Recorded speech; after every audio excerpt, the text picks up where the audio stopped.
from Sarasota Memorial and the Deb Kavanaugh Multimedia Studio, this is HealthCast, a healthy dose of information from experts you can trust. Hi, everybody. Welcome to HealthCast. I'm Allison Gottermeyer. Thank you so much for joining us today as we talk about new efforts in medical education and research and the impact that all has on patients. Our first guest today is Sarasota Memorial's Chief Medical Officer, Dr. James Fiorica. Dr. Fiorica, thank you so much for joining us. Thanks for having me, Allison. Can you talk a bit about the brand new Kolchowski Research and Education Institute at Sarasota Memorial? We're so excited about it. It brings innovation to its best. It really does. It brings all those thoughts and ideas that clinicians at all levels can pull together and operate in this environment.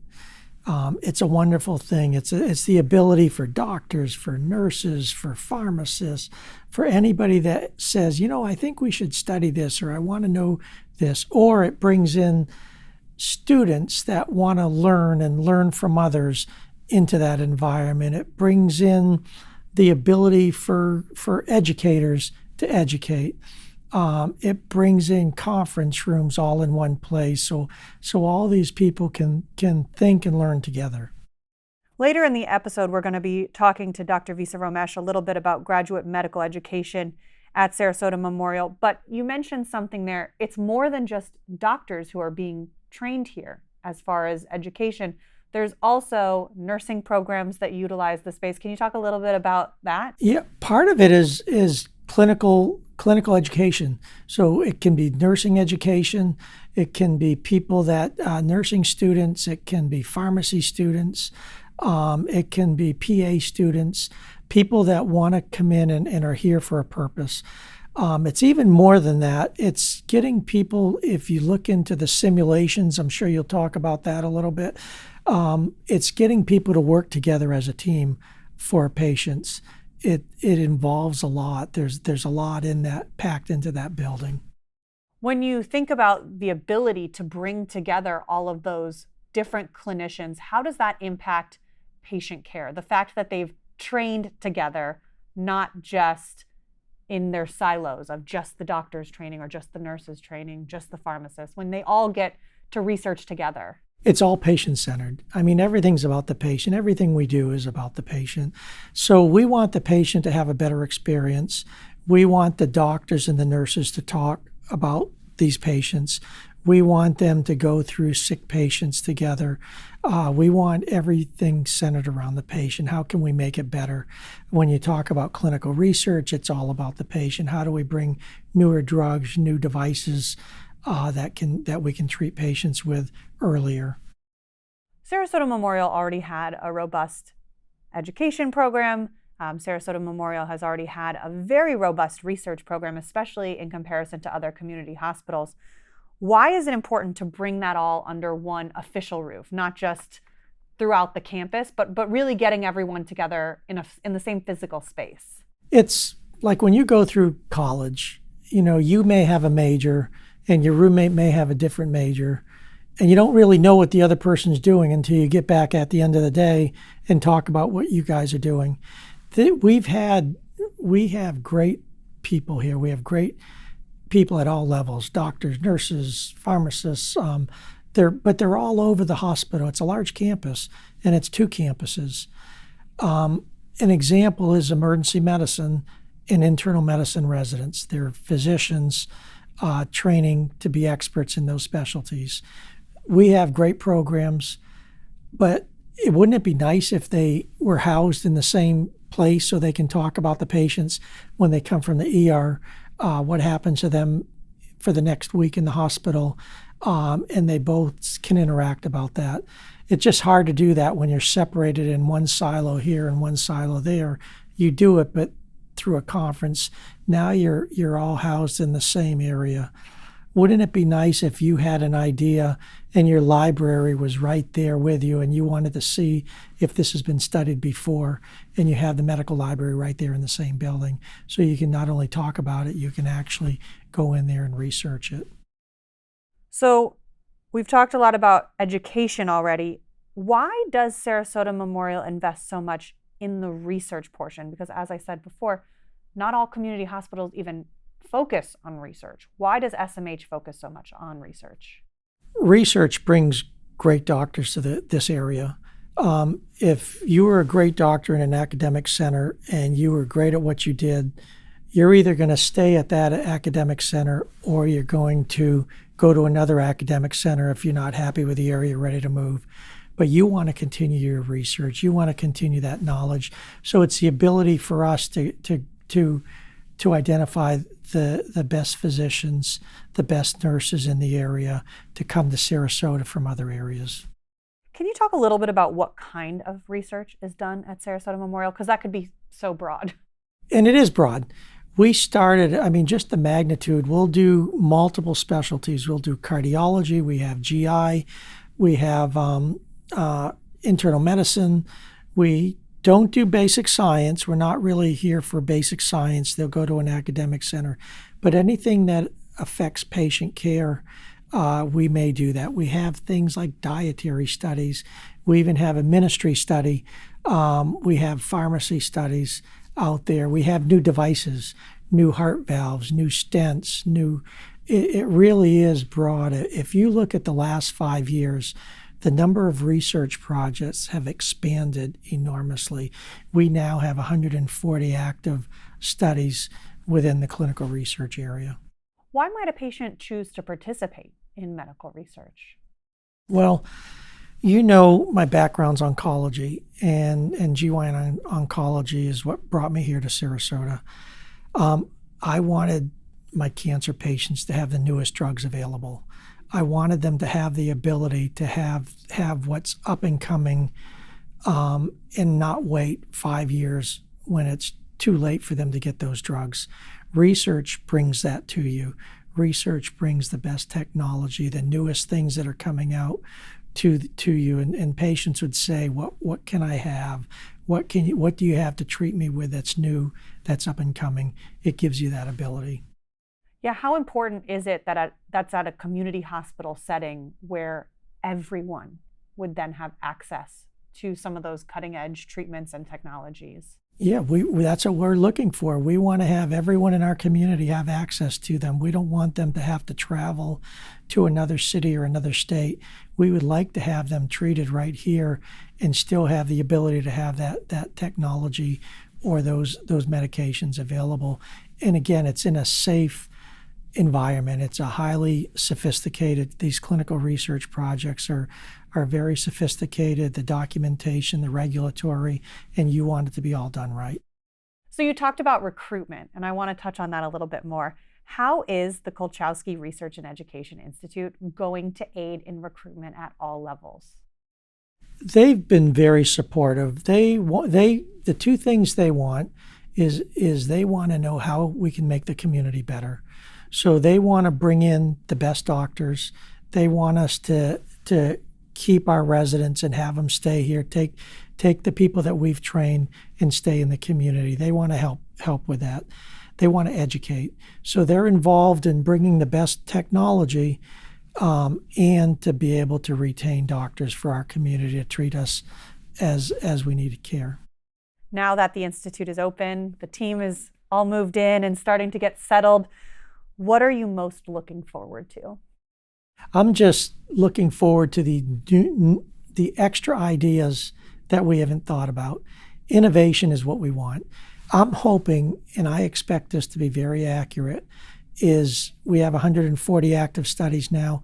I would expect that number to be much larger because we're putting all these people that are interested in new innovations in one area. I want that to succeed in that way, so new ideas are created, and some of them are simple projects, things that affect quality of life that you don't think about. How can I improve someone's quality of life that's not just a drug or a medication, but maybe there's something we can do like pet therapy for people with dementia. Why can't we do that and just make their quality better? Earlier, you mentioned the simulation labs, and I think that's something so unique in the Kolchowski Research and Education Institute is there are lots of different simulation labs and opportunities to really interact hands-on. What kind of things are being done in those simulation labs, and why was it so important to have those in Kolchowski Research and Education Institute? So simulation, we have 5 major simulation labs, and we have educational rooms adjacent to each of these simulation labs. And some of the technology right now is very incredible. So it can be anything from starting a new technique, learning a new procedure, or it could be your new residents have started in July and you want them to work as a team with your OR team, with your nursing team, with your anesthesia team. You can put them in front of a very sophisticated mannequin in an operating room and create an event. You can create an event with that mannequin where there could be septic shock and in the middle of a procedure, or there could be acute blood loss in the middle of a procedure, and how everybody responds and how you work together. And you can do that before that were to ever happen in real life. So your groups are getting together. You can also use it when people come in and they have to learn procedures. Simple things like you've hired new staff and you have to train them for placing an IV. Well, you can do that in the simulation lab. You can do that in a delivery, in an obstetrical delivery. You have one of the rooms is obstetrics and newborns. You can create an environment with a mannequin where there's an obstetrical complication that could happen, and your team is working together. The doctors, the nurses, the midwives, the anesthesiologists are working together with the pediatricians to optimize that so it's not happening in real life. You have it in the simulation so everybody's trained together. One of the parts that's real exciting also in this simulation floor is we have a room where basically it's an immersive room. So it's a room with 4 walls that are white walls, and you have technology coming from the ceiling, and you can create an environment anywhere you want. So you could make it a hospital room, and literally the exact hospital room is in this room. The 4 walls look like a hospital room, looks like your hospital room, and you can create an environment. Or you could create that environment in a restaurant. You could have a patient choking in a restaurant, and the public could learn how to take care of a choking victim. You could do it on the beach if you had a drowning, and you could recreate that in a siesta key environment where everybody can respond. So you can train people. It's a great thing. It's a great way to learn. Yeah, the immersive room is just one example of this cutting edge technology that's already inside the Research and Education Institute building. That investment is beyond researching medical device. That's really so important to education. How do you envision this is going to impact the residents now and of the future, whether it's nursing students now and the future, anything like that? How is this going to impact their education? I think all the people coming in, the nurses, the residents, anybody coming in is going to be better trained because of that because of what happens in those rooms. Is there anything else you want to add? No, I'm real excited. I'm excited about the team. I'm excited about everybody coming together. I'm excited about the Kolchowskis and the generosity of many people, not just the Kolchowskis, but I know they were the seed that they planted the seed to help the room, help develop this building, but also for all the people that have helped to make it special. It's something that most facilities, most community hospitals do not have. Many public hospitals don't have, but it sets us above everyone else and gives us an opportunity to teach and to innovate. Dr. Fiorica, thank you so much for joining us today. And our next guest is Dr. Wilhelmina Visa-Romesh, the Chief Academic Officer here at Sarasota Memorial. Dr. Visa-Romesh, thank you so much for joining us. No, thank you for having me here. Dr. Fiorica was just talking about the research done at Sarasota Memorial. Can you talk about how the medical residents at SMH get involved? Well, first of all, I want to thank you for the opportunity to talk about the tremendous impact that the Kolchowski Research and Education Institute is going to have, not just for our residents, but all of the trainees in the healthcare system. exposure to clinical research is such an integral piece of training, not just resident physicians, but anyone in healthcare. When we provide exposure to clinical research, residents are learning the best evidence-based practices. Not only that, it's that desire for lifelong learning to question as they advance in their careers 20 years from now. How am I going to use the best evidence that's out there? And they learned through that process how to do that. So it's going to impact their decisions for patient care from now till the ends of their careers. So I think all of our residents, by their accrediting bodies, are required to participate in research. So not only do they do research, they also participate in quality improvement projects where they're able to assess what improvements can be made either to the practice according to what they see every day. A lot of their research exposure comes also from ideas that they identify. So they can take an idea, convert it into a research project, and eventually disseminate it. Or they can also participate in existing research projects throughout the healthcare system. One of the things that's been really wonderful is their ability to present that work at local, regional, national, some even international conferences, and many of those works end up being published in the peer-reviewed literature. Now, I do want to take a step back because it's important to note, for those who don't know, that SMH does have medical residents throughout the hospital. Can you talk just a little bit about the residency program and the graduate medical education here at SMH? Oh, absolutely. So in 2017, we started the first internal medicine residency program here at Sarasota Memorial. That was followed then by an emergency medicine residency program, a hospice and palliative care program, and most recently in the past year and a half, we've added an emergency medical services fellowship. We have also just got accredited for an advanced gastrointestinal surgical oncology program, and just had a site visit for an advanced head and neck surgical oncology and endocrinology fellowship program as well. So SMH was already attracting residents to this region. How does this impact what you think will happen with recruitment in the future because there's been this investment in research? So I will tell you, it's not just the research that is fantastic. I think SMH provides an amazing clinical learning environment to all of its trainees, and it's partly also based.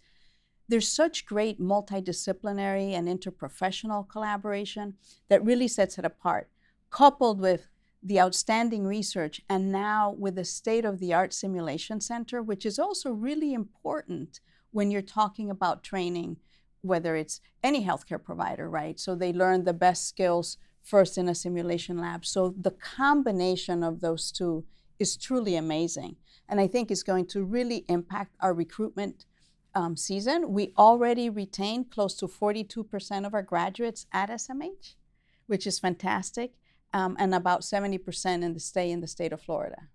That's so important because there is a shortage of physicians. So is that why having GME at a community hospital really impacts the community long term?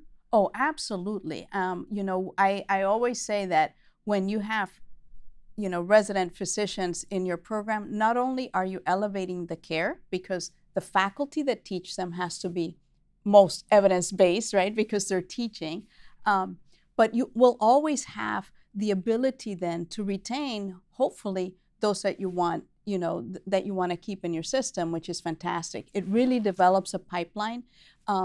Ideally, when you build GME at a community hospital, you really want to align it with what are the needs that we see in the community. You mentioned the sim labs at the Kolchowski Research and Education Institute.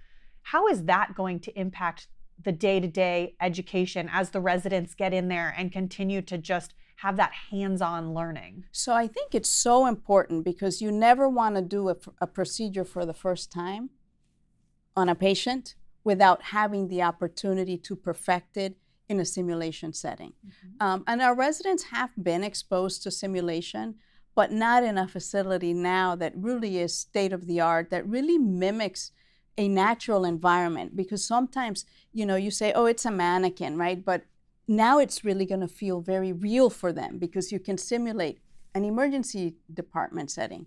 We have in our sim lab an OR, just set up like a real OR, and an emergency room set up like an emergency room, all in the simulation center. So it's really fantastic. What's the reaction of the residents? Oh, they were so happy. We actually took them last week, and they were beyond themselves. They were taking pictures, they were posting, they were jumping up. I mean, for them, it's really, a dream come true. And it also shows to them that the healthcare system really values and cherishes their training and their development as healthcare professionals. And do you think that's going to up the retention because they feel that investment? We hope so. We certainly hope so. I don't see how it could not, and I think, the other thing that I anticipate will happen is, many of our trainees, about a third, pursue additional training. So even fellowship trainings that we may not have here. And what's interestingly is that we're starting to see them come back. And many times they will be actively recruited where they just finished their latest program, right? But they're coming back. They're choosing to come back to our community. And I think it's because Sarasota Memorial Healthcare System really provides that optimal experience for them during their training. What do you want the community to know? Because obviously for us, it's exciting at SMH that we have this Kolchowski Research and Education Institute, that we have this graduate medical education. How does that translate day to day to our patients and their families? So, it's interesting because when these programs were developed, the physician shortage in our area was already high. It's only grown, as you can imagine, in the last 8 years, exponentially. So all the time I get questions, how can I find a doctor to take care of me?